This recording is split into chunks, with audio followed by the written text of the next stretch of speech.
The finisher facility is a section where pigs are housed from they weigh around 30 kilograms until they reach slaughter weight, typically around 115 kilograms. In the finisher facility, the pigs receive optimal conditions.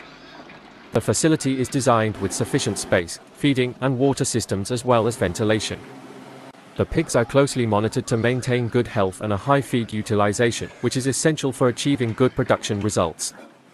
Piglets are typically moved from the piglet section to the finisher facility when they are 11 to 12 weeks old and weigh approximately 30 kilograms. However, the weight can easily vary from 22 to 38 kilograms in piglets of the same age. The pigs are housed in the finisher facility until they are delivered to the slaughterhouse when they are 5 to 6 months old and weigh around 115 kilograms. From 30 to 115 kilograms, finishers grow on average more than 1,000 grams per day.